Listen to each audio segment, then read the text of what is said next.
Bakit ka pa nagtitiyaga?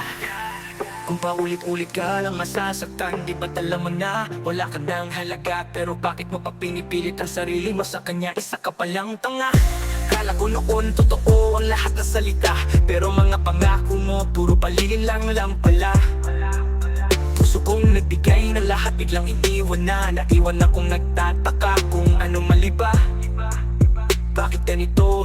Lagi na lang talo, ako'y ginago. Ikaw pa rin iniisip kahit alam ko na nabuyo to. Wala na bang iba kundi sugat at kirot, pero umaasa pa rin kahit walang balik. Kahit pumalit ang sakit na kapalit, isa ka lamang tao na pinaglalaruan. Parang isang kasangkapan na tinatapak-tapakan, ngunit pagkatapos ay iiwan na lang sa harapan na parang walang pakiramdam. Kumain ka ng karot para di ka kung saan-saan humaharap. Di ka dapat umasa sa taong paasa at ang tanong kung bakit ka pa rin ba umaasa sa katulad niya. Kahit wala ka ng halaga para sa kanya, sa kanya.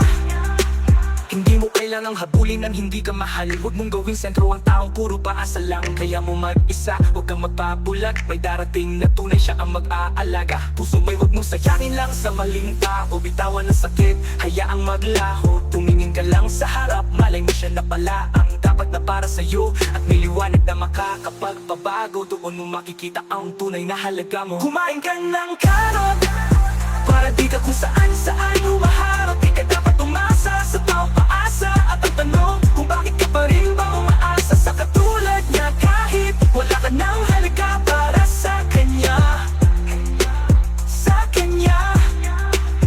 Sa bawat luha na bumabagsak, may aral kang natutunan. Sa bawat sakit na nadama, may lakas kang nahuhugutan. Huwag ka nang bumalik sa dati mong pinagmulan. May bago at mas maganda pang kahahantungan. Dahan-dahan, bitawan mo na siya. Dahan-dahan, sa sarili ka muna tumutupok sa iba. Hilumin ang sugat mo. Mahalin mo muna ang sarili mo. May darating na mas totoo. May magmamahal sa'yo ng totoo. Paniguradong paldo.